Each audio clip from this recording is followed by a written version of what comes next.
Hey there, spooky friends, and welcome to another episode of the Scaryish podcast. Woo! I'm Robin Grace, this is Adam Diaz, Hello. and we're here for the second part of this really fascinating story. You guys are probably frustrated that the last episode ended in somewhat of a cliffhanger with, the Son of Sam topic, right? Robin cannot stop smiling because she's so excited because my script wound up being so long for this topic. She does not have to do a topic this week. We just decided it would just be way too long of an episode. I'm at 9 pages, y'all, so. It's going to be great. She's very excited. She has a topic ready. It's in store for next week or maybe 2 weeks from now. We'll see how that goes. But yeah, this episode is going to be the follow-up to the previous episode, which was about the Son of Sam. And this will be the second and final installment. Yes. I'm not doing 3 parts. The reason why we're gonna do it all in this episode, we didn't want to break it up into a 3-parter similar to what we did with Charles Manson. The right? Manson family. Yeah, the Manson family. So we're gonna, give you guys all this information all at once. / Adam's gonna give you all this information all at once. So I'm really excited. If you're snoring, it's because Robin decided to take a nap. No, I took a nap earlier. I'm good to go. We're Gucci. We're gonna do this. We got this. So yeah, we have some stuff to go over. First, I want to cover the contest that we're running still. If you go to our social medias, Twitter, Instagram, Facebook, when this episode goes up, there will be a social media post put up on those 3 social medias just to share it to your social media. That way we can try and get more folks listening to the show. When you do that, we should be able to see it, but just to make sure, at us. So if you're doing it on Twitter or Instagram, just make sure you at Scaryish Pod or Scaryish Podcast, respectively. And then on Facebook, you shouldn't actually have to worry about that. It's all up to your privacy settings, though. So if we can actually see what you shared on your page, we can see it and count it as an entry. And then there's a 4th possible entry per week, which is you go into Spotify, find an old episode you enjoyed, put it onto Twitter, and then go ahead and at us and say, at Scaryish Podcast, here's an episode I really liked and here's why. So there's 4 ways you can get an entry each week. And thank you to everyone who has been sharing it so far. We sincerely appreciate it. It's really cool to see when people buy into these contests. That said, what can you win? Robin, what can people win? So for the main prize, I'm going to do a custom mug so you can put your own. It's going to be a design. I have not made it yet. I'm working on it. But we'll customize it with your username or your name or whatever kind of, I guess, whatever you prefer identification to be called. on there. My name is Neo. Okay. Because he calls him Mr. Anderson. Anyway. I hate you. There's that, and we have a collection of our Patreon exclusive kind of keychains that we had, which I'm very low in stock on. So you're going to get a whole collection of all of them and a collection of our Scaryish pins that we have so far. And yeah, and then there's the consolation prizes. Also, you'll be getting a custom-made set of dice. For RPG games similar to Dungeons & Dragons or Dungeons & Dragons itself that I will be making custom for you based off the colors you select. So that's the grand prize. And then you were going to talk about the 3 consolation prizes. So there's going to be 3 consolation prizes. They're going to be mugs with a Scaryish design. Again, I have not made it yet, but I will. But yeah, so I'm working on that. And yeah, those will be the prizes that we send out. Yeah, so that is the contest. Those are the ways to enter, and that is what you can win. We look forward to more entries being tossed up there from this episode and from next week's episode. So thank you so much to everyone who has participated so far. It's been going fantastic. That said, let's just go ahead and get into what we've been up to since you last heard from us. I've been watching a lot of lawn maintenance videos and like time-lapse. They're just like really enjoyable for me right now. I don't know why. But that's been pretty fun. So been rewatching JoJo. She's rewatching JoJo, and I'm kind of watching it in the background. She just rewatched all of the Twilight Saga, which was terrible. So I'm glad it's over. We went to Disneyland on Saturday to celebrate our anniversary, which was 10 fun. 10 years, yeah.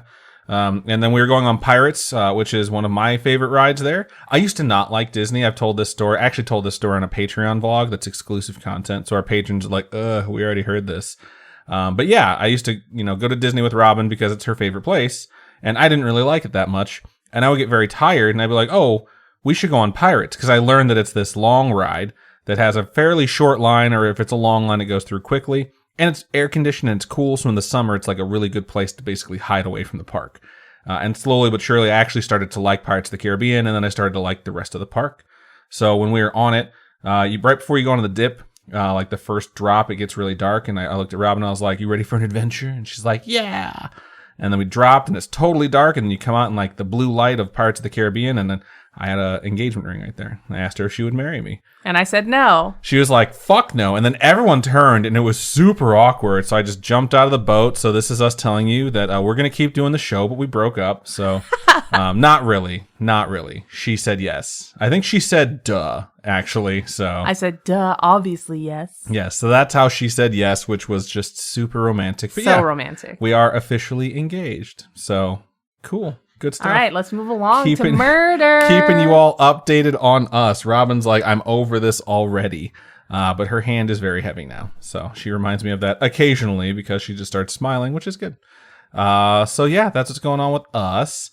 But like we were talking about, this episode is going to be entirely dedicated to my topic. So I guess I'll do a quick recap with like the whole last time on Dragon Ball Z thing. I wonder if I can get this soundbite.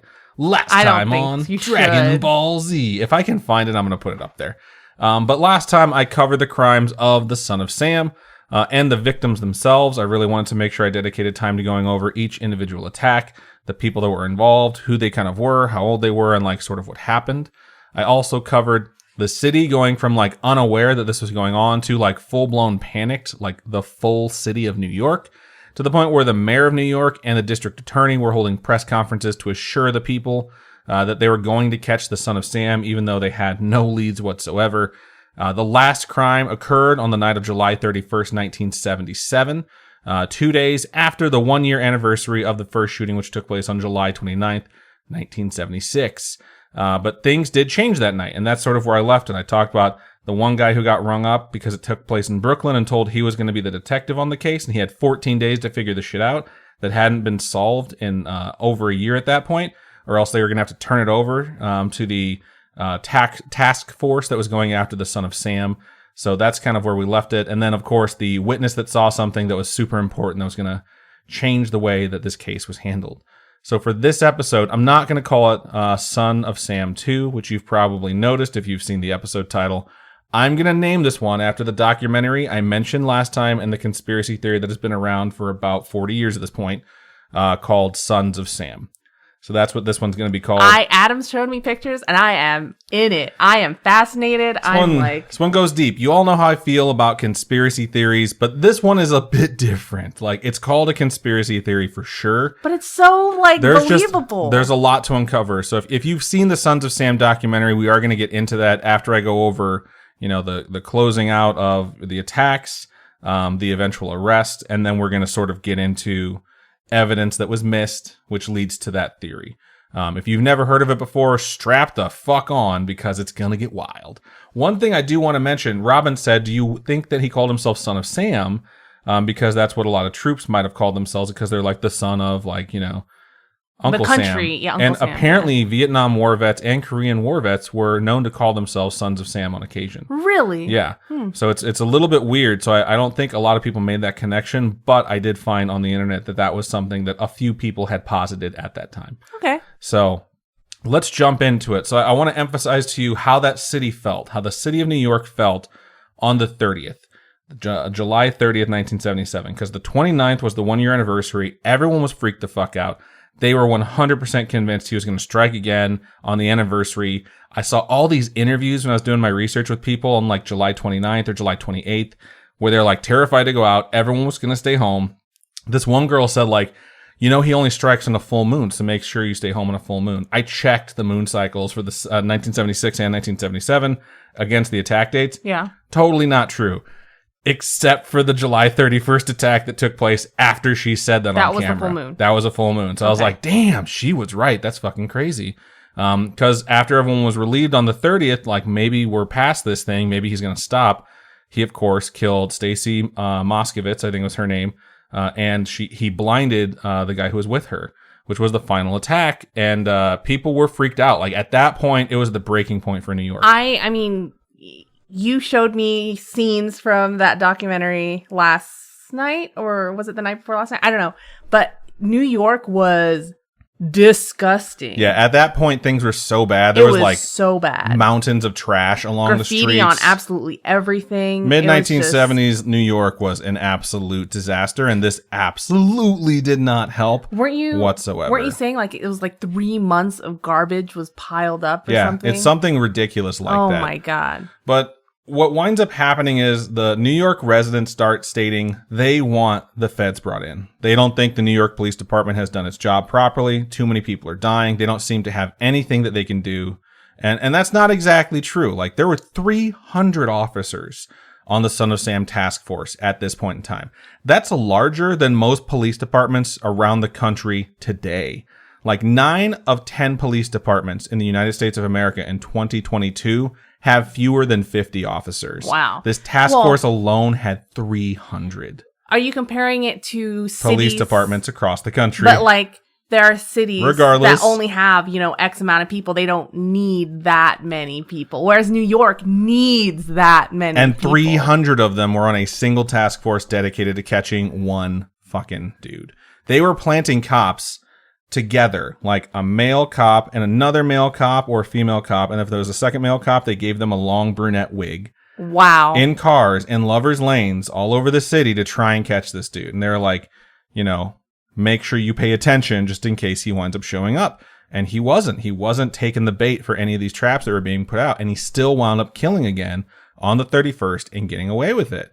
And a new description comes from a new witness on the 31st.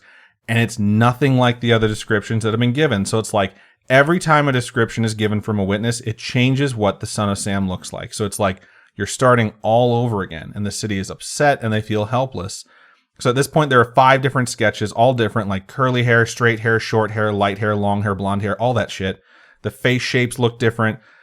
The police started saying that they think he's wearing wigs to trick them and to trick the witnesses because all the descriptions are so very different. Okay. At this point, after July 31st, this is when the media starts to ask whether or not there could be more than one killer, like 2 killers, because of how very different the descriptions are. It's just it's giving me Hot Fuzz vibes, Yeah, a little bit, right? Multiple killers, yeah. So this starts to come out, and folks don't know whether or not the Son of Sam, like the official Son of Sam, is the one who killed Stacy Moskowitz on the 31st. They were waiting for the ballistics report to come back and say it was the same gun, And it comes back and they say, it was him. Son of Sam is the one who killed her. And people are actually stating they're relieved because they were so scared there could be a second one out there. And a cop on the force anonymously told a very young Geraldo Rivera, who was reporting on this along with all the other people in New York and all the other news organizations, that, quote, "We can't catch one of them. What will we do if there were 2? End quote. Wow. That's how they feel. And the interviews with the police are like, they feel like helpless. Oh, like we're goodness. working so hard, such long hours, and we're no closer to catching him. So the cliffhanger last week that I left you all on was Cecilia Davis. She's out walking her dog at like 2 a.m. and what happened to her and what was going to happen. So she's walking her dog and it's fairly quiet out. New York is the city that never sleeps, but it does get slow from time to time. And she notices a cop walking by, which in this frightful time probably gave her like a little bit of like relief, like put her mind at ease a tiny bit. Was it a real cop? Yeah, it was a cop. Okay. So he's writing a ticket for a car on the street and she keeps walking her dog. She tries to get her dog to go home, but her dog is like, "Nah, dog, I got some bitches up in this area that I want to hit up." And that's actually totally true. I saw an interview with her where she said, like, "I tried to take him home, but he has a girlfriend in that building and he wanted to walk by that building Oh first." my gosh. Which is super cute. But as they walk towards that building, she winds up seeing someone she doesn't recognize who's very like shadowed. And she states he was, quote, "a young man who walked strangely like a cat," end quote. I'm trying to imagine that. And I can't. How you know what I mean? Is he like slinking around? I imagined it like he's licking the back of his hand and like rubbing it against his face to like make himself clean. But it really, really creeps her out. And as he approaches her, he appears to be evaluating her in a way that makes her very, very afraid. She feels like her life is being weighed right now, like he's deciding whether or not she'll be the next victim. Okay. And it scares her like to her core. And his right arm is at his side, like very stiffly, like he's holding something heavy in his right hand. And not long after he approaches her, he fucks off into the night. He doesn't mess with her. He just leaves. And once he leaves, it scared the shit out of her. So she rushes home. And a few minutes later, while she's rushing home, she hears gunshots ring out in the night. And it's probably that guy, right? And she's terrified. So she gets home. She locks her doors. She refuses to walk her dog at night anymore. And then the next day, she hears the gunshots that she heard was the other shooting, which is the Stacy Moskowitz shooting. And it was very, very close to where she had seen this strange man. And she's so scared, she doesn't even think to call the police and tell them about it for a few days. So as this news is coming out, like, yes, it was the son of Sam, all these things are happening, and she's starting to become a little bit less terrified. She realizes, I should reach out and tell them what I saw because it might help. So she calls the cops and she tells them, hey, this happened to me. And John Folatico, which I think is how you say his name, he's famous because he's the guy that came in, and spoiler alert, he's the one who arrests the son of Sam. Oh, okay. So she calls him up. And she's talking to him about what she saw, the man, how scary he was, his size, his shape, what he looked like. And Detective John says, did you see anything else that night? Anything at all, even if it doesn't seem related? Because he knows small details can wind up cracking a case. And she says, yeah, come to think of it, I saw a cop writing a ticket for a beige car, and she tells him the general area. They end the call, and John says to a man named James Justice, Justus, which is a fucking great name for a detective. Detective Justice.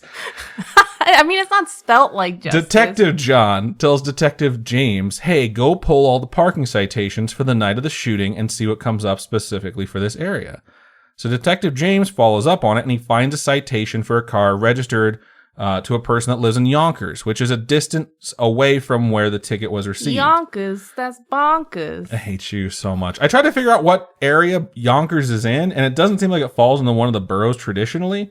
And some folks in Yonkers consider it like the 6th borough unofficially because it's like just in a very odd location. So they're like, what the fuck is this guy doing out here?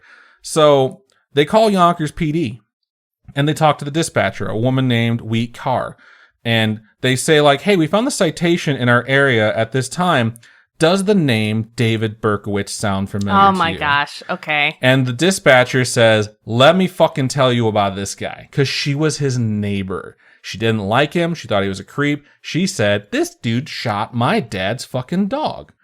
So they're like, huh, that's weird. Because the letter Son of Sam mentions his, like, dead dog, shit like that. What? So they're like, that is odd.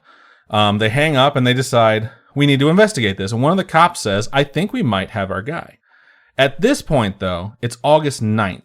Remember I told you that they had 14 days to figure this shit out? Yeah. That means they have 4 days left on this case before they have to turn it over to the task force, which at this point has done nothing. Okay. So they go to Yonkers the next day. They go to the area where he lives and they spot his car, the car that was part of the citation, which is a beige Ford car. And they ask a local police officer from Yonkers PD, like, hey, does anyone here know what David Berkowitz looks like? One guy's like, yeah, I know him. I know him from school or some shit like that. And they're like, will you come with us so you can tell us who he is so we can approach the right guy? And he's like, sure, I'll go with you. And while they wait for Berkowitz, they get a little bit squirrely, and they just decide they're going to break into the fucking car. And they search it. And when they search it, they find a note written by the son of Sam. So as soon as they find this... There's no way. As soon as they find this, they call a judge. They say, hey, we need a warrant to search this car. Within a couple of hours, they get it. And while they're sitting there waiting, the local cop says to them, like, hey, that's him walking up to the car right now.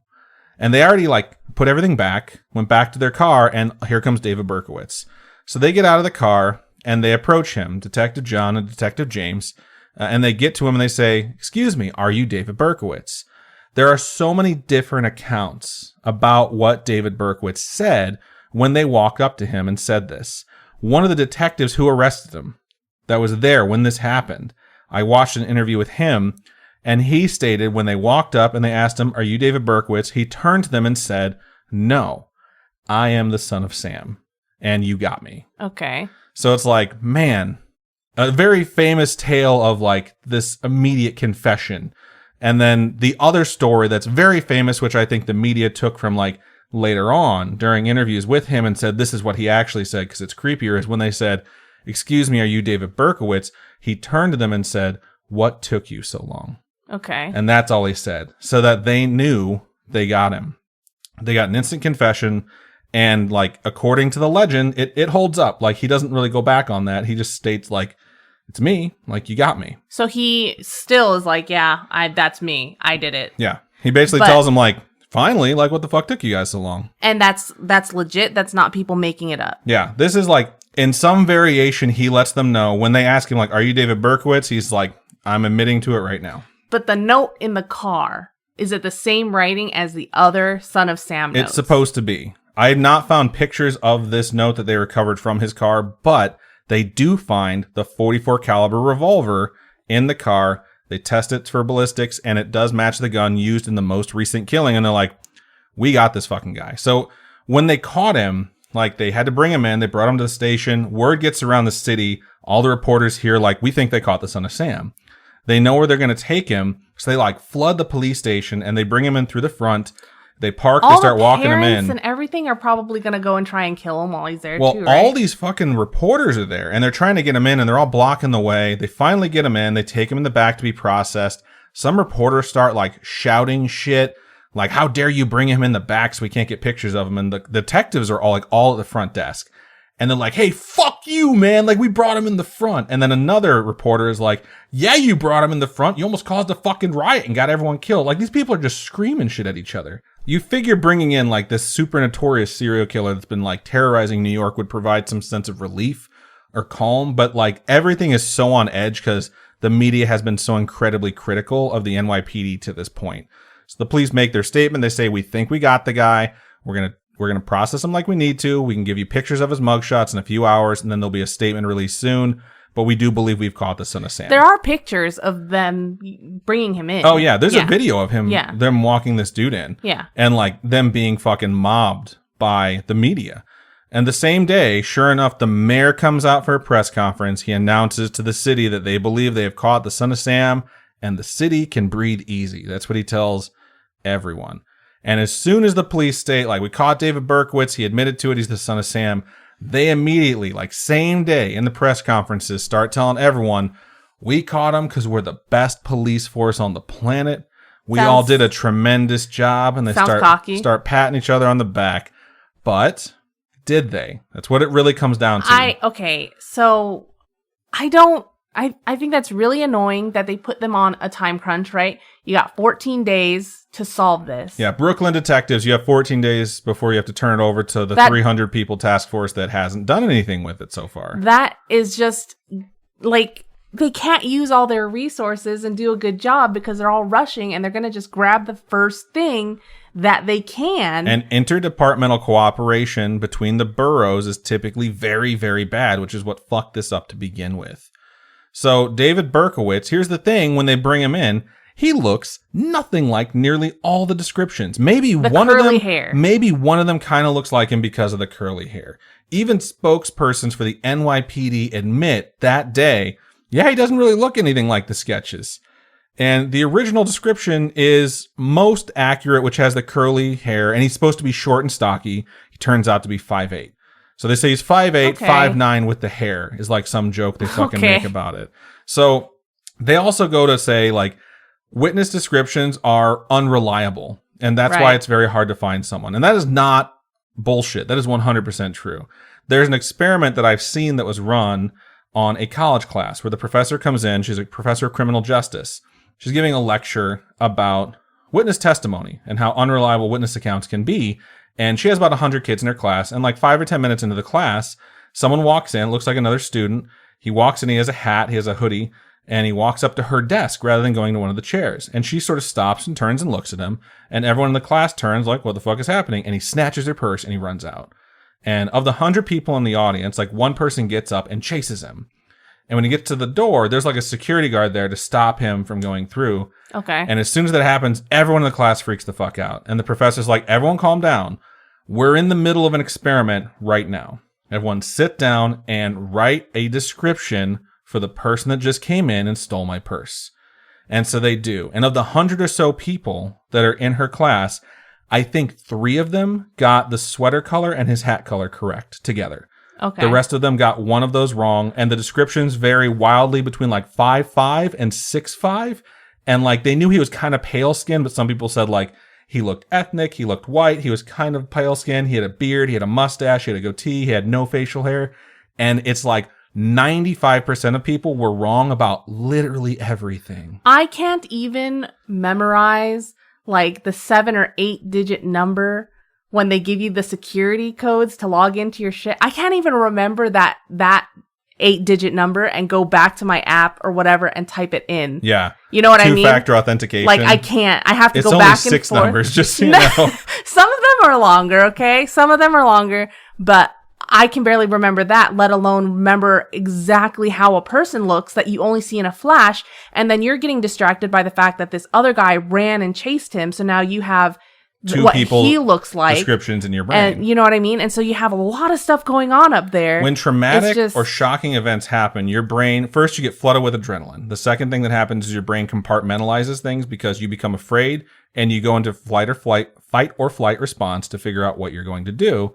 And you tend to not take in specific details because your body is trying to instinctively figure out what it needs to do next, you know? Well, and then you have the police saying like, well, you know, this is the guy we have. This is what he looks like. Can you tell us, like, if that's the guy? And they'll be like, okay, you know, maybe he did look like this, or maybe he looked more like this, or whatever. You know what I mean? And it's like all these outside influences that influence how you remember things. And for all the Son of Sam shootings, it was a split second for a witness to see this person before they fled. So when Berkowitz arrives, they're like, this dude looks nothing like him. It's not beyond the realm of possibility that the descriptions of, like, even what happened in just a flash are going to be different each time. And it's dark, especially for all the attacks, except for the one that happened to Victoria at like 7:30, but that was in October, so it still would have been dark. So it's going to be very hard for people to actually give an accurate description, you know? But here we are with the suspect in custody that's supposedly admitted to the crime, and he looks nothing like everyone thought he would look. And that's what a lot of people start saying, aside from the fact that they're very relieved, like, he doesn't look anything like what I thought the killer would look like. He looks like David Berkowitz. So now let's pause for a second, and let's talk about David Berkowitz and who he was. At the time he was arrested, David Berkowitz was 24 years old, and he worked for the United States Postal Service. He lived alone. It's very hard to get a job at USPS. At this time, especially, because I'm pretty sure there was a recession happening, so I can imagine that most people are having trouble getting a job. But let me get to his like little biography here. So he was born Richard David Falco. Well, what? Very different name. He was born on June 1st, 1953. So for anyone who just celebrated your birthday on the 1st, you have the Son of Sam birthday. Congratulations. Are you the Son of Sam? His birth mother had him while she was married, and she had him with a married man who was not her husband. Oh, no. And so after giving birth to him, she gave him away. Which is she why put he him has up a for different adoption, name. Okay. which is why he has a different name. It's thought, it's not confirmed, but it's thought that when she talked to the birth father, she wanted to like keep the kid and they leave their spouses and be together. And he told her like, I will end our relationship if you don't get rid of that fucking kid. And so she got rid of him so that they could carry on with their extramarital affair with one another. Wow. Richard David Falco was then adopted by Pearl and Nathan Berkowitz, who resided in the Bronx in New York. They're the ones who gave him the name shuffle. They moved Richard David to David Richard and then gave him their last name, so he became David Richard Berkowitz. As a kid/teenager, he was said to be very bright, but disinterested in school and learning, mostly enjoyed stealing shit and starting fires. He was always in some sort of trouble. His parents, they say he grew up in a loving home, and he says he grew up in a loving home. His parents wound up having him evaluated by a psychotherapist, but nothing really comes of it. It's just sort of like, he's kind of an asshole type of thing that comes out of it, but he's not like a criminal, is basically what they're told. None of the things he's doing are going to draw too much attention because at this time it's like, oh, boys will be boys. Well, the thing is, he's adopted. His, birth mother had this type of relationship. This is what he stems from. I think there's some type of trauma in there a little bit. He has no idea about that yet, at this time? Okay. He just knows he's adopted. Okay. At this time, he has no clue. So how does he find that out? Let me get to it. Okay. So Pearl, his adopted mother, passes away when he's 14 years old. And his adoptive father remarries to a woman that David really doesn't get along with. They don't see eye to eye. They argue a lot. And at 17, Berkowitz joins the U.S. Army. He goes away and serves at Fort Knox. He's stationed at Fort Knox, and he is eventually sent over to Korea. He serves for 3 years, and he gets out with an honorable discharge. And when he gets out of the Army, he decides, because he's sort of lost and he doesn't really have a lot of friends or family or anyone out there, he's going to go find his birth mother. Okay. If you heard Robin say, oh, like she got some sort of revelation first, it's because she's reading my goddamn script as I'm reading it to you. So he decides he's going to go find his birth mother. And they wind up meeting, and some of the news accounts state that they never met. She rejected him. That is not true. He met her a few times, and finally, after they saw each other for like the third time, he asks her about his father, and she tells him the story. I was, in love with him, but he was married to someone else, and I was married to someone else. and we wound up having you, and you wound up being adopted or put up for adoption because of our situation, and it really, really upsets him. And that is upsetting. Here's the thing, and I think this is something that it might be scary to say this, but I think it's something that a lot of folks can relate to. It is very hard when you learn something about your past, your own origins, that plugs so well into your trauma or your repeated patterns through life. And his repeated patterns were male father figures who consistently let him down or shunned him. And he finds out his biological father wanted nothing to do with him and forced him to be given away. But I mean, his adopted father didn't Accepted necessarily, him. Yeah. Yeah, but he eventually, married someone who he basically chose over David. Okay. So when he hears this, it basically shatters him. Like, he is just a shell of a human being at this point. Like, whoever he thought he was, which was already pretty nebulous because he felt lost, it's just broken at this point. It sort of becomes like the focal point of his personality is he's just broken. And he is, according to all reports, unsuccessful with women. He had been up to that point, and he's definitely not going to have, a better time of it now. He never had a girlfriend at any point in his life. This is not going to help him. He does still try and find some sort of direction for his life. He enrolls at Bronx Community College, gets a few odd jobs, one of which includes being a taxi driver. So if you took a taxi, if you're old enough to have taken a taxi in the Bronx between 1975 and 1976, your driver could have been David fucking Berkowitz. How creepy is that? I got a ride from the son of Sam before he started killing people. Who was like, there's some people for sure. So he winds up getting a job as a letter sorter for the United States Postal Service in 1976, and that is the job he holds when the shootings begin and when he's arrested.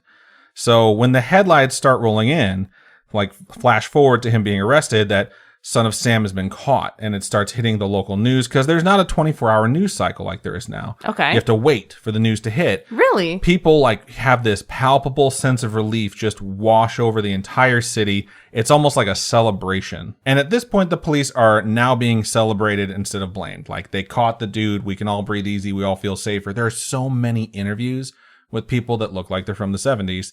That are like, oh my God, I feel so much safer already. Just knowing he's behind bars, I feel like I can go out at night again. Like, that part though in the true crime documentaries or any crime movie where someone gets arrested and all the people that knew him say like, I never thought he would do that. I never thought it could have been him. That 100% happens. Like, neighbors and coworkers, they state they never, like, as suspicious as everyone was of everyone else at the time, they never suspected that David Berkowitz could be the son of Sam. But that one person was like, he shot my dad's dog. Yeah, the dispatcher. There's a coworker he had who said that they were eating lunch together, and one of the girls came in, and David told her, hey, you shouldn't wear your hair so long. And she said, why? And he said, because the son of Sam is attacking girls with brunette long hair. And he warned her, cut your hair, wear it differently, dye it, or do something to keep yourself safe.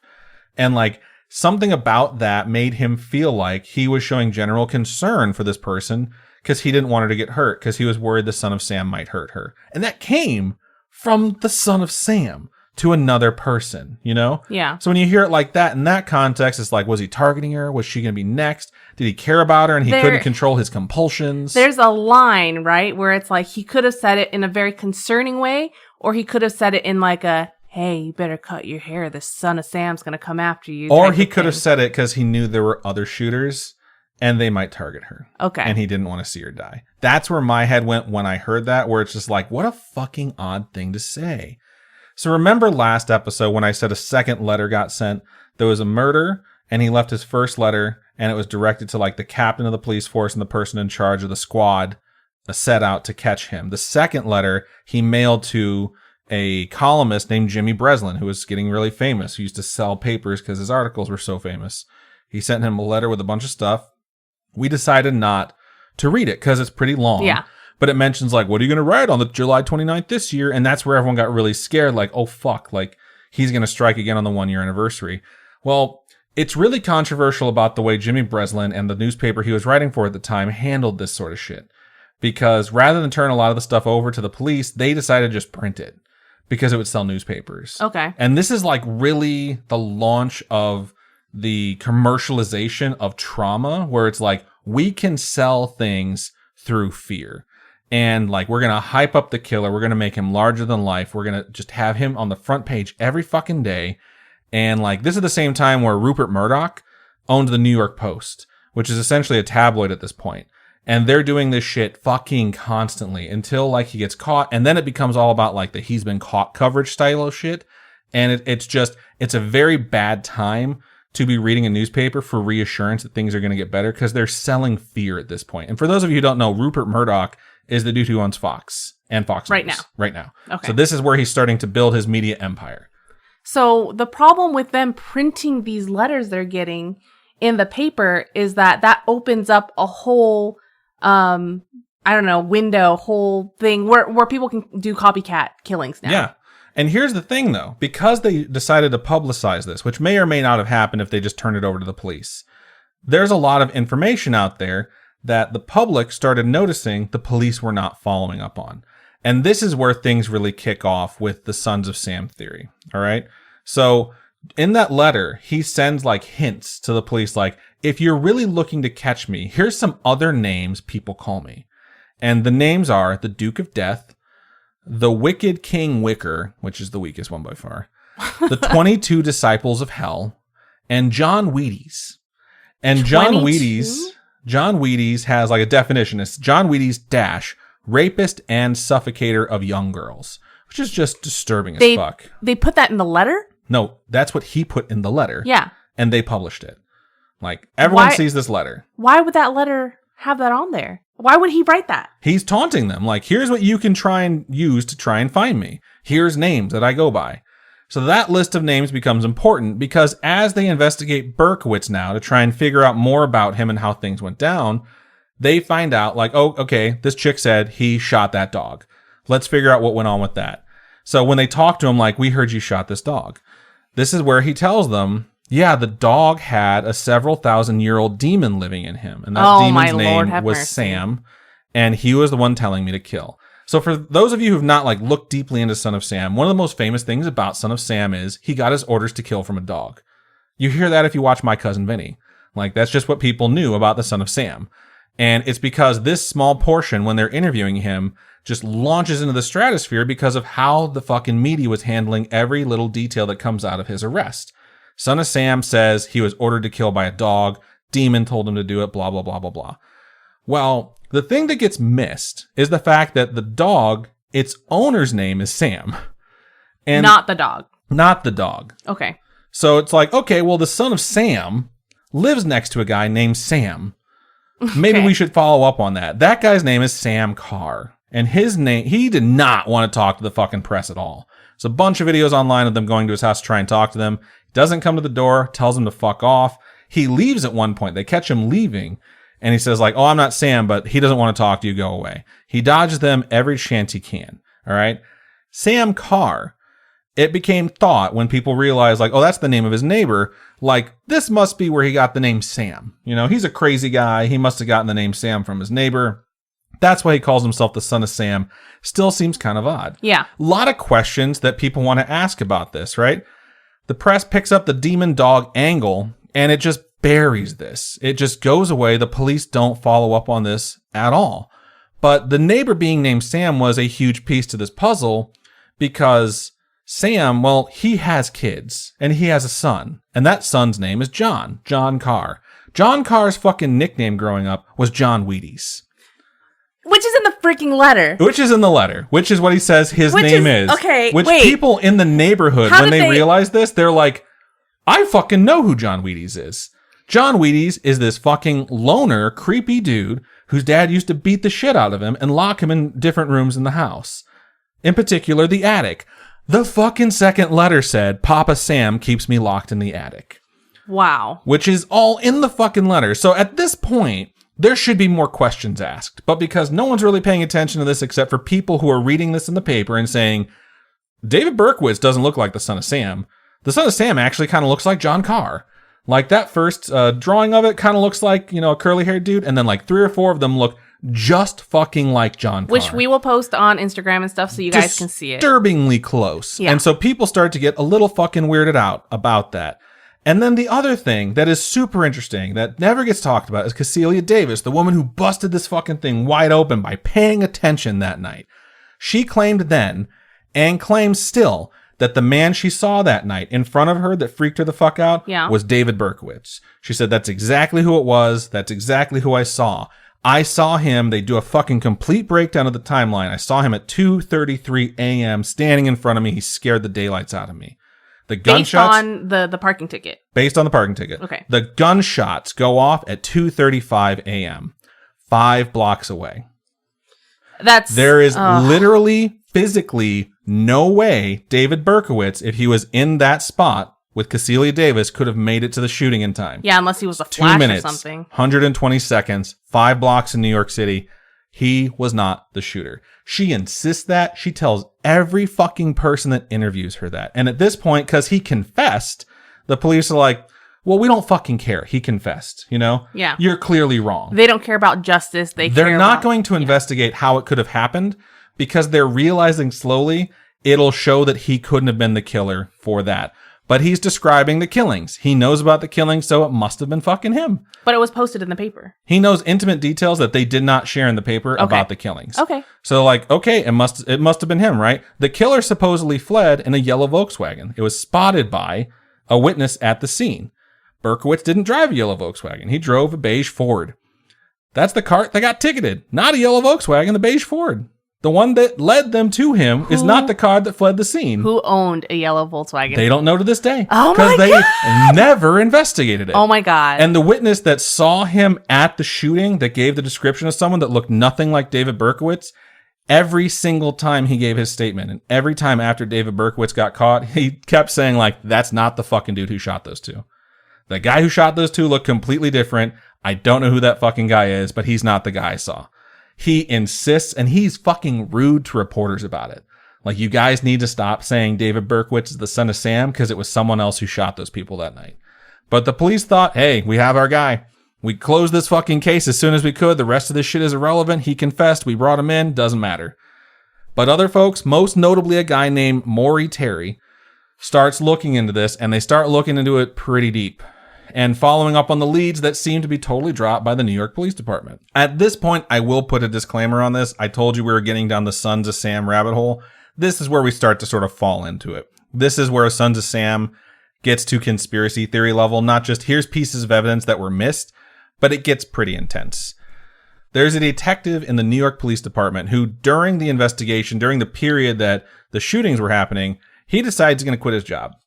He decides he's going to quit, and he becomes an investigative journalist, and he focuses on the Son of Sam case. And when Berkowitz is arrested and in lockup, he's able to get access to him and ask him questions, probably through his connections with the police department. He's like, I want to ask this dude questions about the murders. He sits down across from him face to face. He asks him a bunch of questions, mostly about the murders, why he did it. He wants to see whether or not like all the theories about why the killer was doing things lined up with reality. Most notably, like, was it a sexual thing? They said, like, each time you murdered a person, it was like an orgasm. And he was like, no. And they're like, was it about hate? Did you hate women? He's like, no, I didn't hate people. He's just basically saying, like, look, like, I had to do this. Like, people needed to die. Like, that's how it was. I bear no ill will towards these people, but they had to be killed. So he sounds fucking crazy, but it's not lining up to, like, the profile they built out for him. Once he's done talking to him, they bid farewell, and Berkowitz hands him a note. Is this real? On his way out. This is 100% true. Okay. The note says, in addition to a bunch of other shit, quote, people want my blood, but they don't want to hear what I have to say. This is a plot. There are other Sons of Sam out there. God help the world. End quote. Okay, so he literally tells this dude, there's not out killers. Loud, like there's multiple killers. I'm the one that's taking the fall. This is a plot. So he's saying there's multiple killers out there, which explain why there are so many different eyewitnesses. Exactly. There's so many different sketches of people that were there because there's multiple killers. He says this. He's not a reliable narrator by any means, but a lot of the evidence pointed to that fact that's just not being investigated whatsoever. So now hearing this also, it starts to really raise the hairs on a lot of necks of people that are finding out that this was passed along to him. Police don't want to fucking hear about it. They got all the evidence they need. They leave it closed. They hand out awards to those involved. And I'm not just saying that. Literally after the Son of Sam is arrested, they hold the largest promotion ceremony in the history of New York City. So all those guys that worked Anyone on it. involved with it got fucking promoted. It's also an election year, so it probably, is really nice to say, we caught the son of Sam this year, vote for me, Yeah. They're not going to dig anymore. They also don't want anyone to know.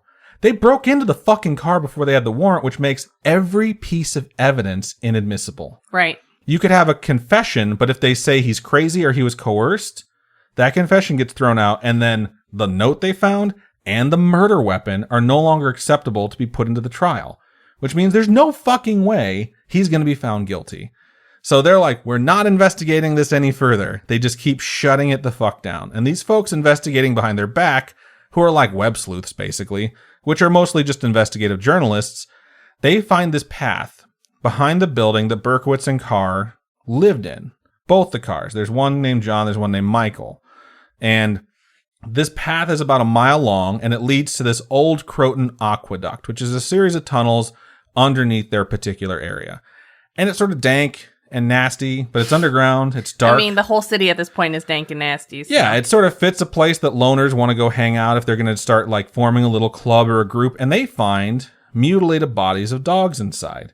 And they're kind of disturbed by it. They're like, there's multiple German shepherds that have been killed in this particular area. And they're like, well, this is fucked up.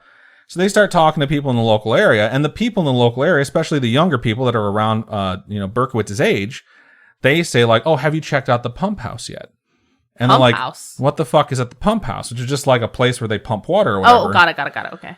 And they're like, oh, well, they call it the Devil's Cave. You should probably go check that out. So they do. And there's pictures of this shit online. I'm not going to post any pictures of the Devil's Cave because I can only post 8 pictures, guys. But when they go... 8? Yeah, because I have to post one in like the episode title. Robin never checks her Instagram. Okay. So they go and they check it out, and there's crazy satanic shit written all over the walls. And they're like, oh, there's like a satanic cult down here. I know it sounds a lot like Satanic Panic, and this is sort of one of the things that like really feeds into what makes the Satanic Panic kick off in the 80s. But it's a lot of really creepy shit. They find robes down there too, and candles. This is real. They found this is 100% real. It's still there. So they ask around. They say like, oh, there's a group of people who go there and they chant and they do weird shit in there. And they call themselves the Children. The Children is going to come up later. Oh. And it's very important. The guy calls himself the son of Sam. So being part of a group called the Children seems like it fits.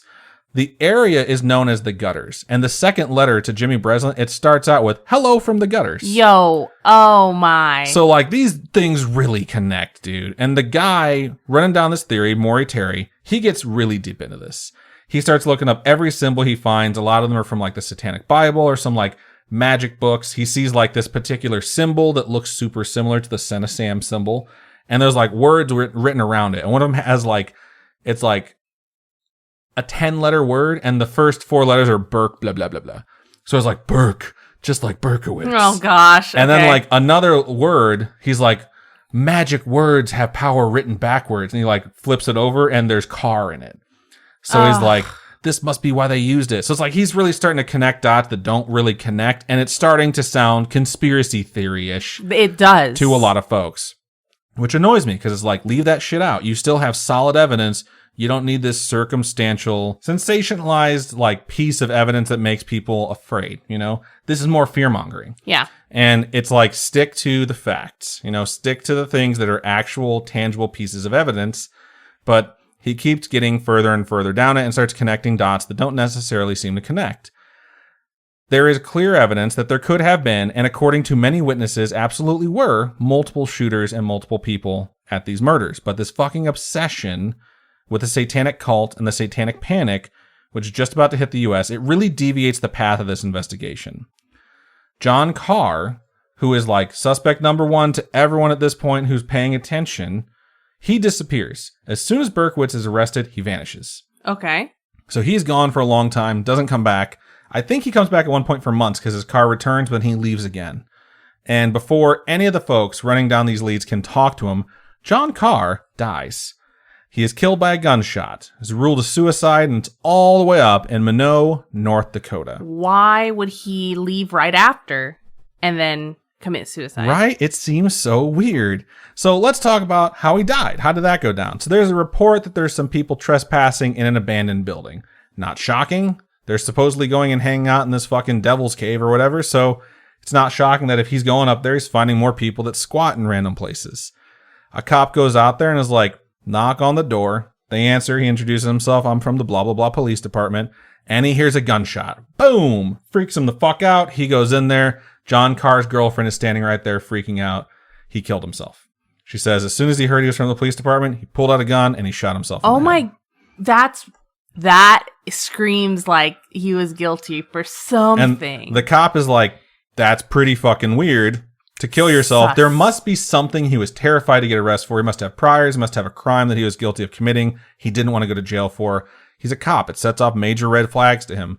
And they like, everyone's coming to the station. You're all getting fucking interviewed. We want to know everything there is to know. And at some point during these interviews, the son of Sam comes up. Berkowitz comes up. Because they're like, well, he's from New York. Oh, okay. You know, he's from the part of town where, you know, the son of Sam was. And they start getting asked like, okay, do you know David Berkowitz?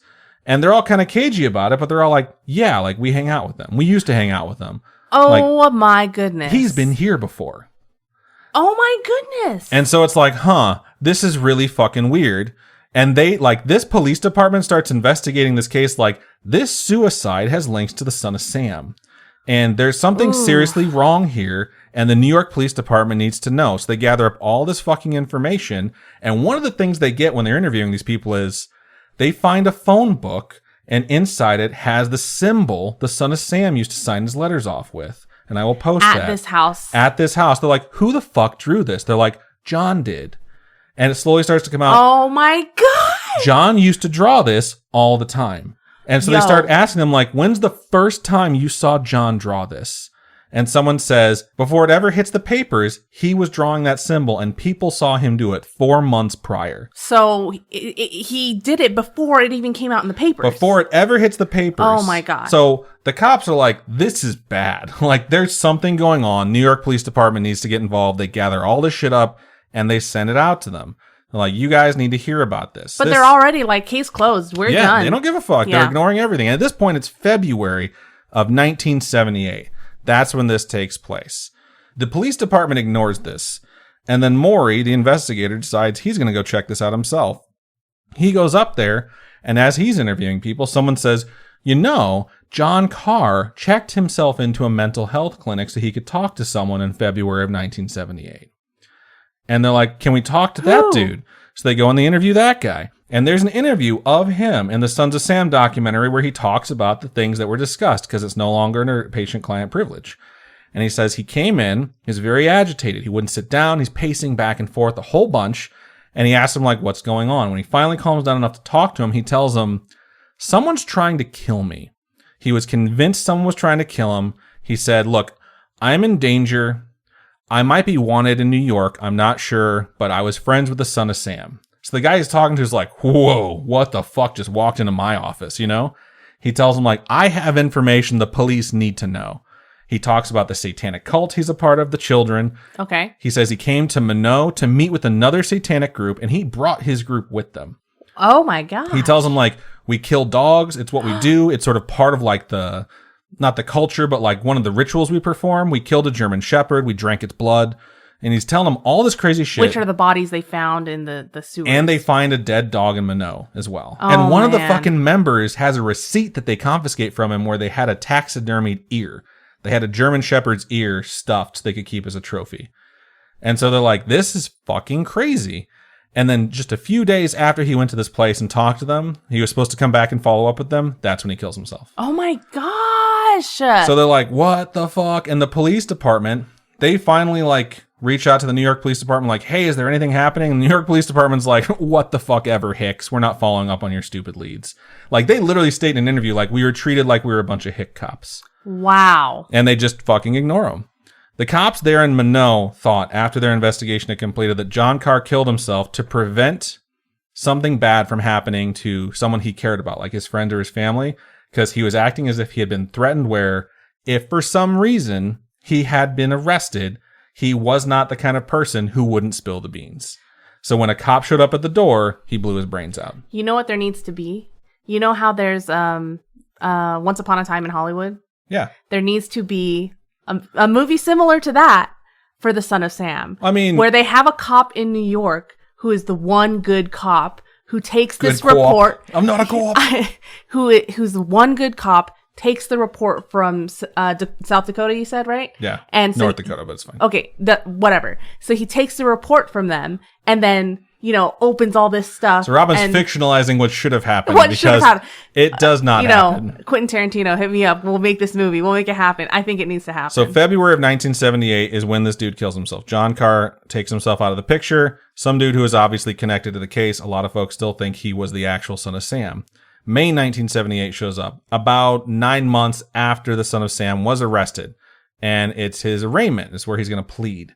So they bring him into the court, and all the surviving victims and all the parents of the people who died are there. It is a fucking spectacle. And when he goes in there to plead, he causes a scene. He shouts, "Stacy was a whore and I'd kill her again." Stacy Moskowitz is the last person he killed. Dude, the guy what? she was with, who was blinded by him shooting him in the face, he's in the courtroom and he starts screaming at him like, "Fuck you! You're a goddamn monster!" And then he breaks down crying, and Stacy's mom's screaming at him. She breaks down crying. God. And it's this huge scene. It's like a fucking riot. They finally get everything calmed down. And in the end, he pleads guilty to all the charges. He says, I did all of it. Fuck, I was all me. It's because they were a cult together and he was taking the fall for all of them. He tells him that, which is good, because the case against him would have been fucked because the .44 caliber revolver was inadmissible as evidence. Oh. So the fucking New York Police Department's like, woo, thank God. We got through this. Everything's going to be fine. We caught the son of Sam. He admitted it. And then some time passes. Michael Carr, the other brother, dies in October of 1979, about a year and a half later. The Sons of Sam documentary makes it seem like the first brother, John, kills himself, and then when the other one does, the other one gets, the other one dies in a car accident, right after. Suspicious. It's really a year and a half in between. Here's the thing, though. Michael has a single car accident where they investigated. They said he struck a telephone pole going about 100 miles an hour and died. There are tire tracks near it that are not from his car. Oh, that make it seem like he was run off the road. Wow. But they dismiss it and state that it was suicide. And that's just how it gets closed. Nope. Sketch. Wrap up that story. 100. That's so sus. But when this happens, Maury has so much evidence at this point, he publishes it in the newspaper he's in. This is when the Sons of Sam theory hits the media for the first time with everything that's been gathered. And the parents and their survivors, they start to speak out. And they're like, the NYPD fucked this up. He didn't act alone. The witnesses are like, I never saw David Berkowitz. He looks nothing like the person I saw. And it just really starts to blow the fuck up.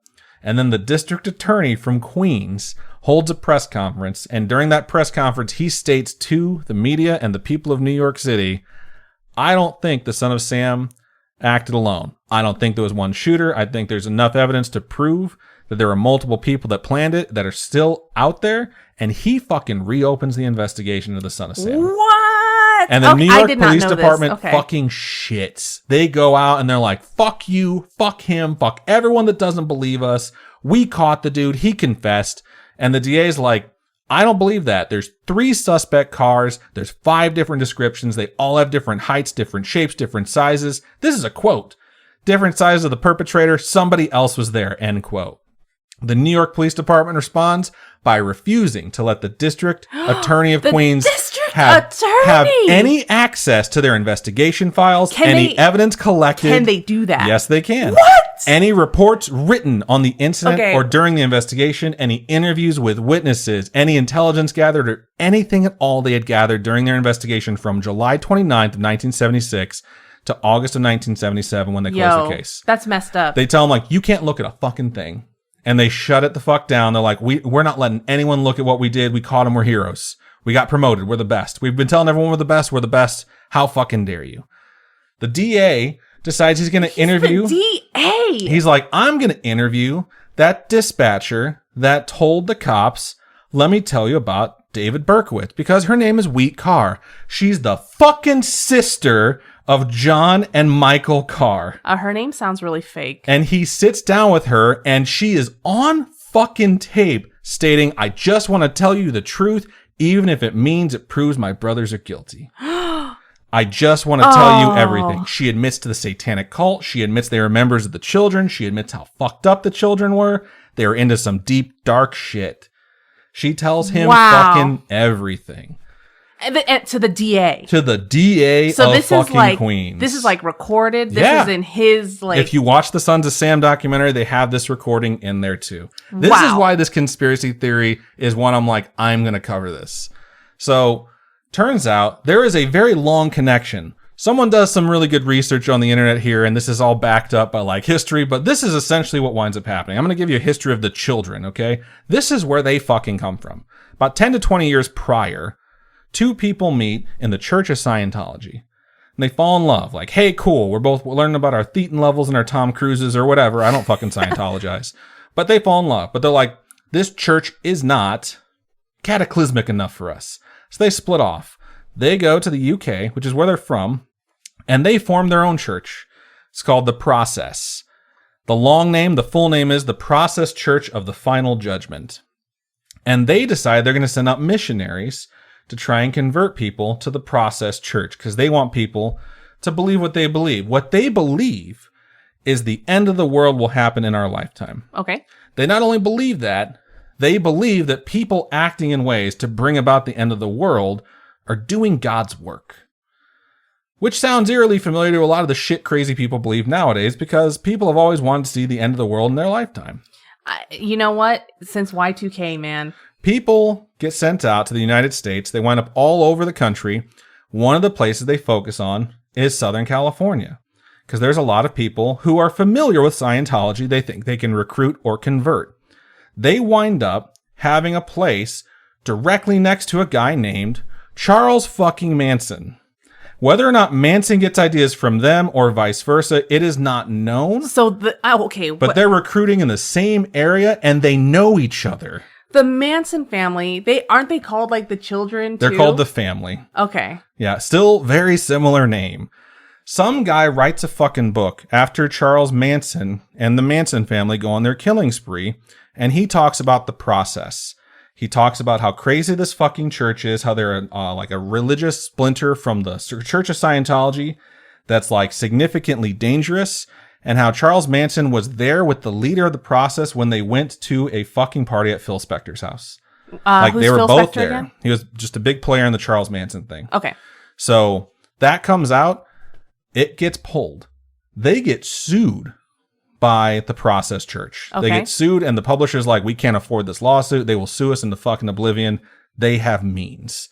So they close the book down. No one talks about it again because they don't want to get fucking sued, which is a very Scientology thing to do. Yeah. Like, talk bad about us and we'll sue you. So they're basically free and clear of being associated with Charles Manson. Then the process, the church fractures. Some folks just dissipate. They go back to Scientology. They go to something else. Some folks go and decide they're going to start new chapters of the process, but they're going to call it something different. One of the largest chapters that's a splinter of the process when it fractures forms in New York, and it's called the Children. So the Children take a bunch of the crazy teachings from the Process Church, and they adapt it, and they start doing blood sacrifices. And one of their main things they believed in the process was you need to have some sort of like spiritual guardian with you, some sort of assistant. And they believe German shepherds should be assigned to every member of the church. And there's pictures of these fucking lunatics walking around the streets of London in these robes with these giant fucking crucifixes with German shepherds everywhere. Wow. Then all of a sudden the children show up and they're like, we're going to kill our German shepherds and we're going to drink their blood. Do you have pictures of this? There are definitely pictures of it. I don't have them currently as the pictures I'm going to post. Okay. So it's crazy shit that leads to this. And this is what I'm saying is like, I know it sounds conspiracy theory. I know it sounds ranty and ravey. Michael and John Carr were Scientologists. They left the church to get into something darker. That's how they got introduced. They have paperwork showing that they registered for the Church of Scientology. Michael specifically was a very high-rank Scientologist. Really? Very high rank. Then he left the church. That's hard to do. And joined the Children. So as the investigation is going further and further down this rabbit hole, and they're like, this is getting fucking weird and creepy, Berkowitz reaches out to Maury Terry because he published this article exposing that there could be multiple shooters. And he tells him in a letter, dude, I'm guilty. I did these things, but I didn't act alone. Like, I was part of a cult. John Carr was totally part of that cult, but he's dead now. And the rest of the folks in the cult are now scattered across the U.S. He tells him, like, you're right. But he writes something to him that is, like, very succinct and profound. He says, Maury, this is a quote from fucking David Berkowitz. He says, Maury, the public will never, ever truly believe you. no matter how well your evidence is presented. End quote. It is a coherent thought from a person who used to write rambling letters, and it is also 100% correct. He is not wrong. This is exactly what happened. And he warns Maury, no one's ever going to fucking believe you, my dude. No matter how much you show them, you could prove it to them, they will not believe you. But Berkowitz starts sending out more information about other murders in the country. And he winds up sending this weird, I think it's like a devil's Bible or something along those lines, something occultish. Okay. He mails it to someone, and he writes in the margin the name Arliss Perry, tracked to California and murdered. And they're like, what the fuck is this? So they call Maury because he's like the dude to call when it comes to Son of Sam shit. And they're like, have you ever heard of Arliss Perry? And he's like, no, I don't know who the fuck that is. So they look into it. Is she the one that was murdered she was murdered in a church, right? Yeah. She was murdered in Southern California in a chapel. She was brutally murdered. She was it's disgusting the way they violated her body. Kind of looking? Yeah. Okay. They did it in a church. They did horrible things to her with I don't even want to describe it. It's disgusting. The guy who found her, he brought in authorities and one of the heads of the college because she was on a college campus when this happened. Yes. When he saw it, he said, I remember this. He said this has to be the work of the devil. There's a picture of them taking her body out, and the guy who's in charge of it, the coroner or the coroner's assistant, he looks so upset and disgusted. And it's someone who's used to seeing dead bodies. People were disturbed by this crime scene. They were vomiting outside. I think the police that went in to check were vomiting outside. They had zero leads. So they tried to blame the security guard who found her. Because they're like, yours are the only prints we found. And he's like, that's because I touched the crime scene. And it just falls apart really quickly because they decide it was something about the doors. How to get in. Well, there was a side door that was unlocked. Because she technically got locked in there with her assailant or assailants. And they left her a side door. He found the front door locked. He found the side door unlocked. He got in, found the scene, called them. They had no leads. They tried to blame him. He had an alibi. He's like, the time she was killed, they determined he was doing something else. He was very clearly working at the time, and he was seen other places on cameras and shit like that. So after that, the case just sort of dies, stays open, but they're like, we have no suspects. Unsolved murder. So then these guys reach out to them and say, hey, we just got told by David fucking Berkowitz that this cult, specifically the North Dakota chapter, they came out there and they killed her. They targeted her and they killed her because she tried to convert them to Christianity. Wow. And they're like, how dare she? So the detectives in California are like, I guess we got to go talk to David Berkowitz. And they're like, don't fucking do that. He doesn't want to talk to you. He doesn't want to talk to pretty much anyone. You will make him stop talking to us if you do that. And they fucking do it anyways. They get there. They request to talk to him. They get in there. They're set into a room. They bring in David Berkowitz. He has this horrific fucking scar on his neck. Very fresh. Someone cut David Berkowitz's throat in prison to try and kill him. Wow. But he survived. He gets in there. They start asking him questions. He gives them some direct answers. And then very quickly he ends the interview. And he tells them, if I tell you any more, they're going to kill my dad. There's a scene where they interview his dad the day he's arrested. And they say, how did you feel when you found out it was your son? And he's like, I couldn't believe it. And he just breaks down in tears. And he can't say anything anymore. And the people around him go away. You have enough. You've gotten enough from him. Because he actually did care about his dad. So he's like, I can't tell you guys anything else about Arliss Perry. They'll kill my dad. That's what he tells them. And he refuses to talk to them. He then reaches out to Maury again. And he says, I can't stop your investigation. But I'm not fucking helping you anymore either. Because they'll either kill me in here, or they're going to kill my dad out there. And I'm not helping anyone. And then there's a guy who's in Attica with David Berkowitz who reaches out to Maury. And he says, hey, so I heard him talking. And that final killing with Stacy Moskowitz, they filmed it. They filmed it as a snuff film, and they're going to sell it. And he says, here's the name of the dude who recorded it. No way. Can you help me? He's basically trying to get a plea deal by giving information. So Did what? They find it? What the fuck? And they're a lot of people when this one comes out, they're like, he's probably full of shit. People always try and say stuff to try and get themselves out of jail. It's probably bullshit. Let's follow up on the lead though, because he gave us a name. They go and they check on this guy, and a few weeks before this letter gets sent, this guy, he's some dude who's having a bunch of fucking high rolling cocaine parties, fucking chicks, amateur pornographer. He has tapes of all these chicks he's fucked, and he goes out with this chick one night. They go to a fine dining place. They come back to his apartment. As they're going in the house, someone shoves their way in behind them, executes both of them by shooting them in the head, and trashes the fucking place. The police department write down, like, it seems like whoever killed them was searching for something in the house. Wow. Case is still open, never solved, no suspects. So they're like, we keep learning creepier and creepier things, and every time we investigate it, there's a dead end with a fucking dead body there.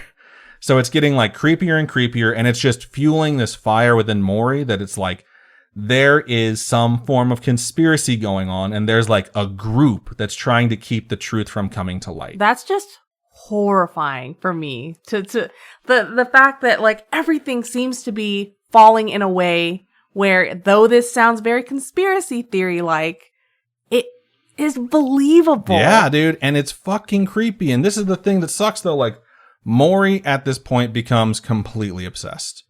There's a cult, there's a criminal conspiracy, it spreads throughout the country. I need to unveil this. I need to reveal this to the world so they all know what's happening. Does his life fall apart? It absolutely falls apart. He has this girlfriend who was like super supportive in it. She was also fascinated by true crime stuff. They get married. She winds up divorcing him very quickly because she's like, he's never there. He's always on the phone. Like, she basically doesn't exist in his world anymore unless she's coming with them. Like, one of the last trips they take is to check a murder scene. Wow. Where he decides, like, this must be connected because I found a Bible open to a specific page, like, tucked under a bush. That murder eventually is revealed to, like, have no connection whatsoever. Ugh. They thought he was a high player and, like, the children who had connections to the original guy, like, maybe he was the one that was going to buy the snuff film. And that sort of falls apart. At the same time, his wife leaves him. So he's like, I don't fucking know what to do with my life anymore. I have no leads. Everyone's dead. Berkowitz won't talk to me. The DA is getting stonewalled. And at that point, he's like, I'm just going to compile everything I got and I'm going to write a fucking book. And he does write a book. And it's called The Ultimate Evil. And the book does really well. It sells a fuck ton of copies. I think it gets to like 20th on the New York Times bestseller list. And when that happens, he starts getting interviewed.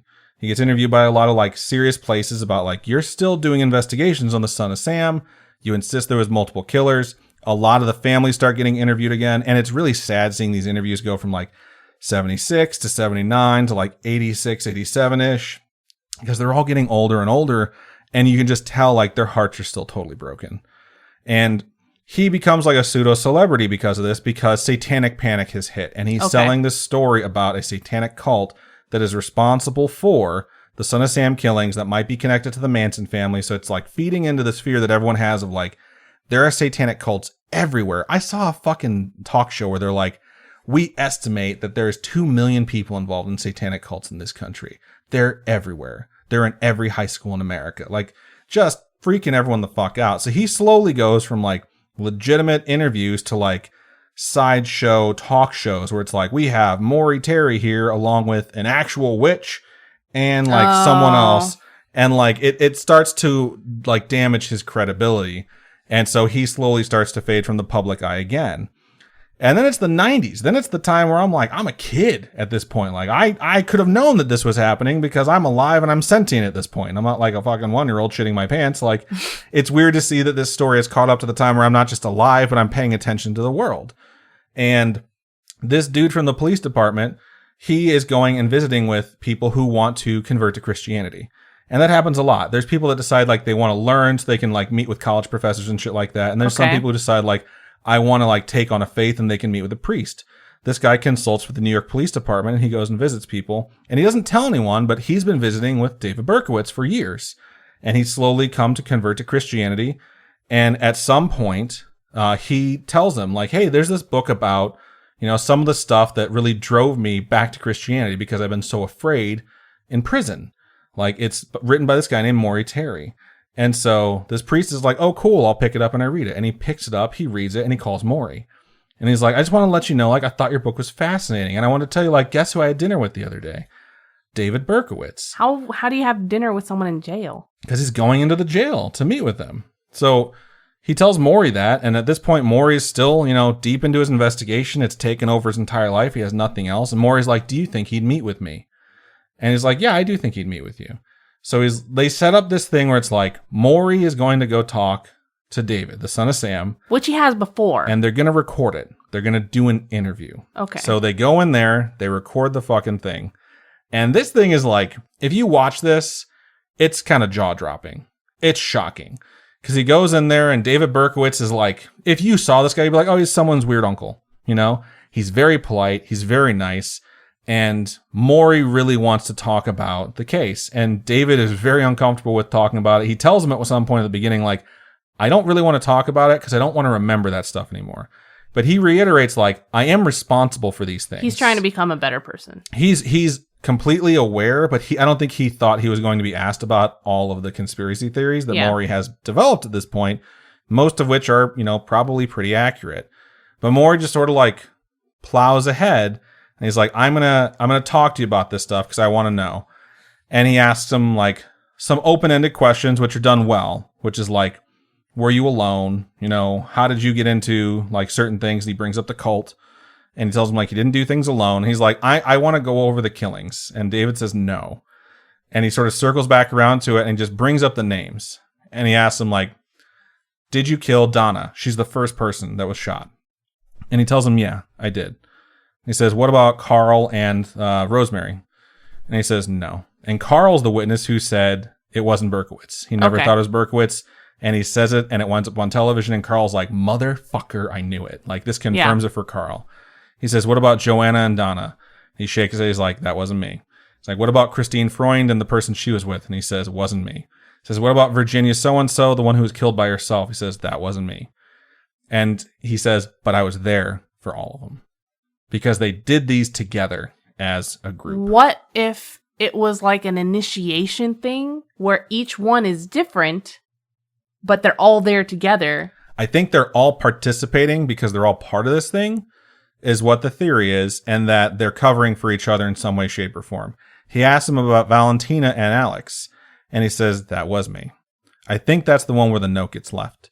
He asks him about Judy and Sal. He says, that one wasn't me. And he asks him about Stacy and Robert, the last one that led to the arrest. He said, that one wasn't me. That's the one where all the witnesses were like, there's no fucking way it was David Berkowitz. So did the Carr sister, Wheat, I think you said her name was? Wheat Carr? Which is where Wheaties got his nickname. Because they were making fun of him about his sister's name. Okay, well, was she like backstabbing him by saying like, it's him? That's what a lot of people suspect. I haven't seen like anything that confirms any of that. But she absolutely knew him. She told him that she knew him. She knew he ran with John. She knew he ran with Michael. She knew he was a member of the Children. So it's really suspicious that like all of a sudden the cops call. Their older sister answers the phone because she's a police dispatcher, gets the call and knows they're getting really close. Like, toss David under the bus is what it really seems like. Did she get the job as a police dispatcher for that reason? I don't fucking know. Why don't you ask her? It's just fascinating. All this is just fascinating. So David Berkowitz goes on to state during this interview that John and Michael Carr were absolutely part of the group, that there were crimes that the brothers committed. They were trigger men on multiple attacks, that they committed murders as well during the Sons of Sam attack. And he stated that there were sometimes 3 or 4 people there. Here's the thing. This interview, a lot of folks state that Maury led the witness, where he's asking him a question so specific that all he has to say is yes or no. Okay. So he does this a bit. But for these, when he's just naming off the names of folks and Berkowitz is stating yes or no, like that's pretty straightforward. When he asks him about the brothers and whether or not they pulled the trigger, he says yes. But when he asks them, were there always multiple people or did anyone ever act alone? Berkowitz volunteers information by stating there was always multiple people, sometimes 3 or 4. Like, that's new additional information he has added on to that question that's not leading the witness. Like, that's an additional detail. Okay. So it's, like, really fucking creepy that he's, like, spilling all these beans. Survivors and witnesses come back again in the 93 era, and they start singing the same old song. They never thought it was him to begin with. A lot of the parents come out, and they're super old. They hate the fucking New York Police Department. They hate David Berkowitz, and they want to know who else was involved with the murder of their kids. And the police don't listen to him still. The police state it's all a bunch of bullshit. On any of the detectives that are still active, they like publicly go after Maury and anyone else involved. They go after victims' families. And they state like, oh, they just bought into this bullshit. People just decide to make up a cult that doesn't exist. And it gets really fucking ugly, like, to be blunt. And you know, like, one thing that really bugs me whenever I watch detective or cop shows is that when the killer is caught, regardless of the crime they committed, to wrap things up in like a 45 to 60 minute TV show, they always admit to it at the end.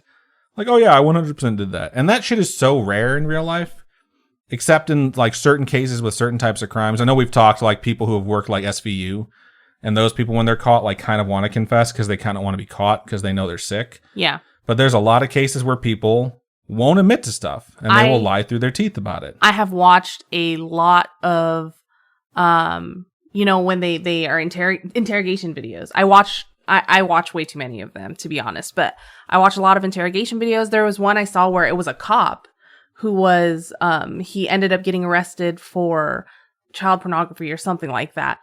And during his interrogation, it was like super chill, but he is lying through his teeth when they have photographic evidence. Right. And stuff like that. And it's just, people don't just confess to things. And then there's the other side of that coin, though. The people that confess to crimes they didn't commit. The people that lie about shit for attention or for punishment or due to mental illness. You know, it's never like it is on TV. Truth is much harder to find in real life. Here's the thing, though. The Yonkers Police Department, they would actually go on to reopen the Son of Sam investigation as a police department in 1996. Okay. They reopened the case. They wound up bringing no additional charges from the investigation that took place because it turns out when you reopen a case that's 20 years old, where you've basically buried all the evidence, any leads you might have had are dead, in some cases literally, like with the Carr brothers. Yeah. The evidence and the idea that there might be additional participants in the Son of Sam case beyond David Berkowitz to this day is completely rejected by the New York Police Department. Like, that'll almost certainly never change. But despite that, the Yonkers Police Department, which is part of the New York Police Department at large, their investigation remains open to this fucking day. Really? It is not closed. What? Very, very telling of the fact that they know there's more to it. So what do I think? Let's get to that part because we're at an hour and a half. So what do I think? It was the right decision for Robin not to do a topic, first of all. I think that if the cult angle, the satanic cult angle, didn't get played up so much, instead of it being a multiple shooter theory, if the Satanism angle wasn't the focus and instead was the focus on, like, what is the evidence from the actual attacks that we have? Like, if you just stuck to the facts, that it may have gotten someone to look at it. But because everything was thrown together into this vast nationwide criminal conspiracy theory, the New York Police Department, it was much easier for them to just say, it's a waste of time to look at this. And it's kind of understandable because they're under so much fucking fire, and then they finally caught this dude who admitted to it. And here's something else that needs to be addressed. The killings fucking stopped. Yeah. No one else got killed like this anymore. Like, even if there were multiple people, multiple Sons of Sam, they fled, they stopped killing in that manner, they moved on to kill other people in different places in different ways. But the Son of Sam killings did stop with the arrest of David Berkowitz. So the New York Police Department can say, like, we stopped the killings.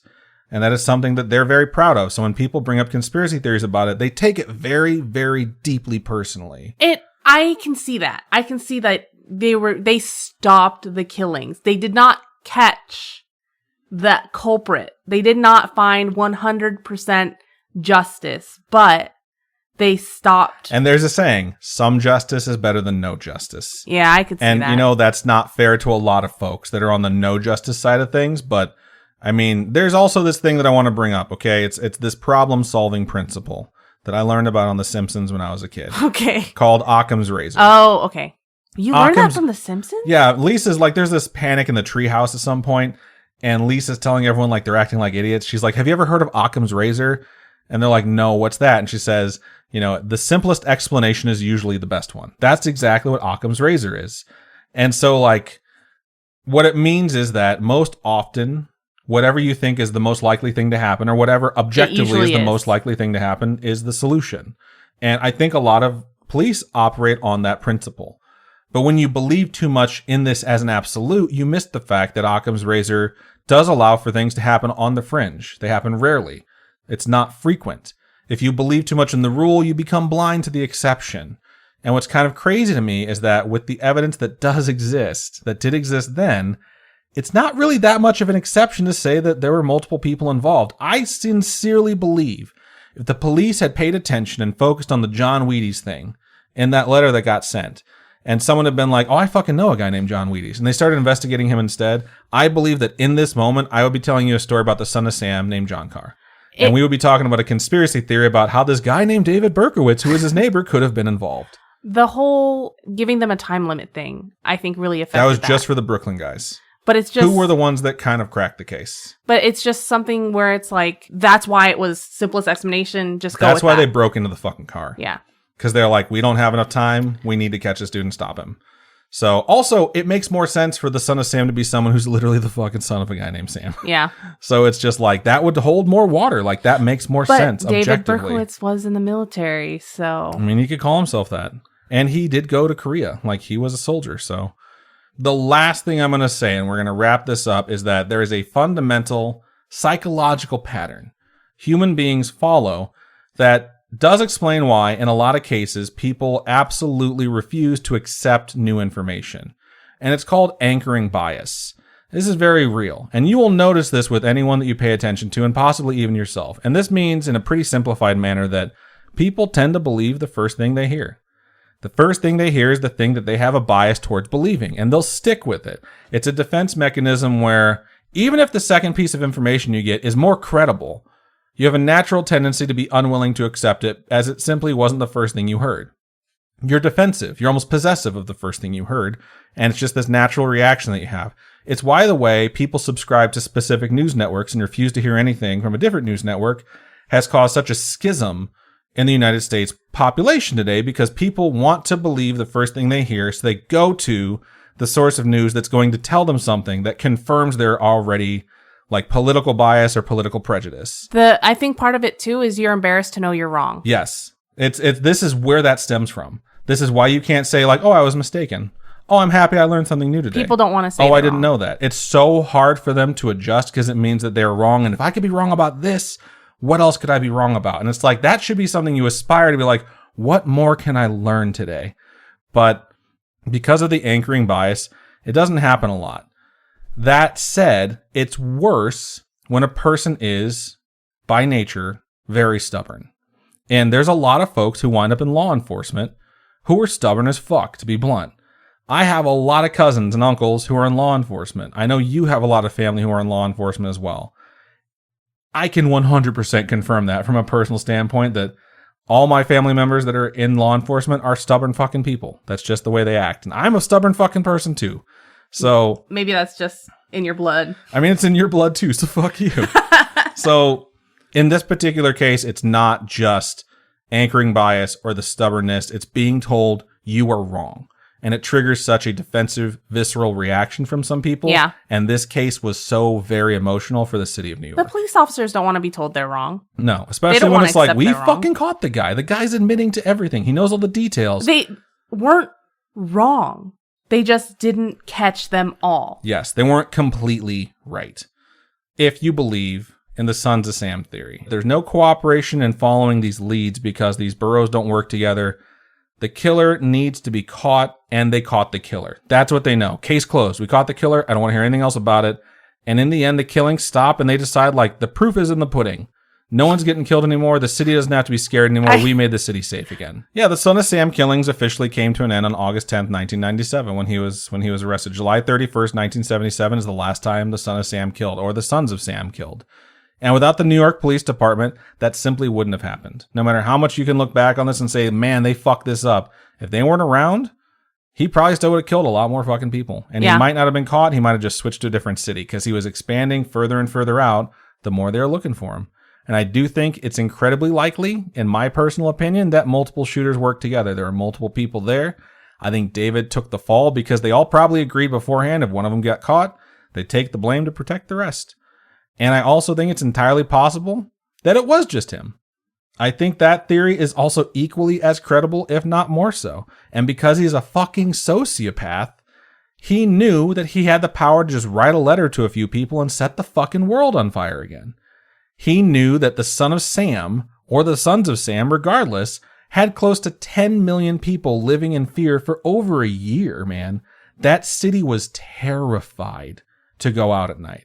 Like, that was palpable. That was something that they had fucking created, and he had that power. And even behind bars, a few pen strokes could inspire fear and anger in millions of people all over again. That interview with one of the victims' dads, where he told his kid, like, don't go to... That's the saddest thing I think I've seen. Because, like, the last guy to get shot, the one who got blinded, his dad told him, don't go to Queens. His parents begged him, like, don't go to Queens and don't go to the Bronx because that's where the killings are happening. And he told his parents, like, I'll just hang out in Brooklyn. I'll go to Brooklyn because you asked me to. He gets shot in Brooklyn. Fucking shot in Brooklyn. Yeah. And that dad feels so guilty and so responsible in that interview, it just makes you want to fucking weep.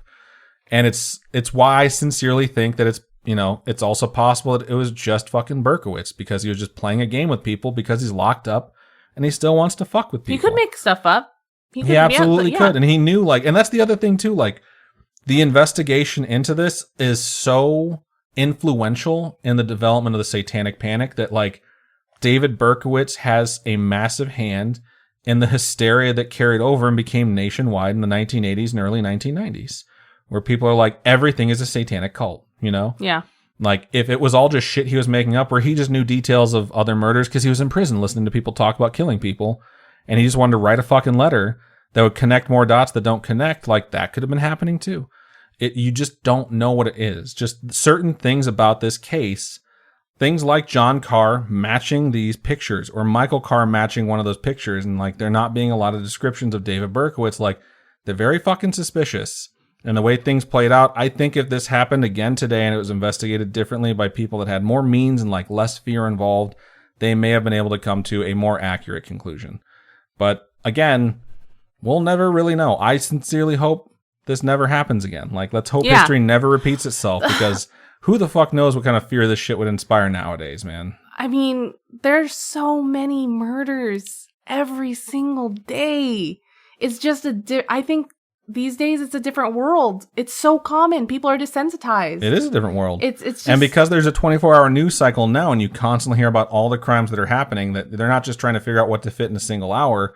They want to tell you about everything that's happening. It's desensitized people, and we are a society and a culture in the United States that is dominated by fear and anger. And this is a great example of where that was born. The media figured out how to sell the most papers by keeping people afraid. And all they had to do was keep them informed. There's this whole thing about the New York Post, if you want to look into it. Look into the Sam Sleeps controversy. The guy that got in there and got that note that said, like, you know, this is a plot, blah, blah, blah, blah. Mm-hmm. He was taking pictures of Berkowitz to sell. He sold one of these fucking pictures to the New York Post, and they ran a front page picture of David Berkowitz sleeping in his cell, and it said Sam Sleeps, to just sensationalize the fuck out of, like, look at this guy who sleeps so well when he terrorized you. And people were like, what the fuck is this? Like, you can't post pictures like this. And immediately the police department were like, where the fuck did you get these pictures? They arrested the dude who took the picture. Wow. And they got fucking sued into oblivion because of it. And because of that, that was one of the things that, like, halted Maury's investigation, because then he had no access to Berkowitz and no one wanted to fucking hear about that stuff anymore. So it's like, there is just this culture within the United States of the news media trying to keep people afraid and angry at other people. And this is sort of another spot where that was definitely born. And Rupert Murdoch was fucking right there for it. And he definitely realized, like, man, this is where the money's at. Fear sells better than sex. And, like, that's just sort of something that came up at this time. And it's just, it's terrifying. Like, the entire thing, this is one of the craziest fucking stories I've ever heard or ever covered. It's the second most research I've ever done, second only to Charles Manson. I like this this whole series you did here. Love it. Thank you. I appreciate it. You did a very thorough, good job. And it's a very, very long episode, and I apologize for that. I don't think anybody's going to be mad at that. I think everyone's going to be like, what the fuck? I know Garrett's going to message me and be like, oh, an hour and 40 minutes, Adam. Are you fucking serious? I have a lunch break. So, not really. He'll be nice about it. One of my coworkers told me today, she was like, I got to Adam's part of the episode from last week, and she's like, I'm sorry, Adam. I only have so much time in my route. I gotta press pause. It's gonna be like a 4 lunch break episode for some folks. And I apologize for that. But I will wrap it up and say that my spooky friends is The Sons of Sam. And I do highly recommend watching the documentary on Netflix. Sons of Sam, yep. Sons of Sam, A Descent into Madness. And it really documents this story, but I think it really covers Maury's descent into madness. Like, the further deep he goes, now it just destroys his life. I'm pretty sure on his deathbed, he, like, handed someone a note, like, you need to call this person and follow up on this lead. And that was, like, his last words. What? They're still, like, hunting down this thing. Yo. Because he definitely passed away. Wow. It's fucking When you nuts. sent me that picture of old Berkowitz, I was like, what? Yeah, I sent her a picture crazy. of Berkowitz from, like, 2010. I was like, look at this fucking guy. And she's like, he looks so, like, non-assuming. He looks so weird. I was like, I know, like, this is the son of Sam. This is the dude that had everyone Scared, man. Pretty sure the word is unassuming. Did I say non-assuming? Yeah. Whatever. It doesn't matter. Okay, anyway. That's everything we have for episode 269. Hope you guys enjoyed it. We hope you enjoyed. Oh shit, it's really 69? Yeah, it's 269. Yo. We only get one of these every 100 episodes, so Hot. enjoy it. But yeah, hope you enjoyed this. Again, if you want to send us an email, it does not have to be about the Son of Sam. Anything, spooky-ish, scary-ish, spiritual, true crime, If you have a close extraterrestrial. encounter or something like that. I don't want a million emails like, I'm pretty sure he gave me a ride in a taxi in 1976. But yeah, if you want to reach out to us, please email storytime@scaryish.com or go to our website, scaryish.com, and click on Contact Us. You can fill out that form. It comes directly to us. Or hit us up on our social medias. Facebook is facebook.com/scarishpodcast. Twitter is @scarishpod, and Instagram is @scarishpodcast. Robin, for folks who would like to donate to us, how can they do so? You can go to patreon.com/scaryish podcast. Those are monthly donations with tiers starting at $1. So check it out. There's a bunch of stuff on there. We're starting to do some vlogs that are exclusive to Patreon. So check that out.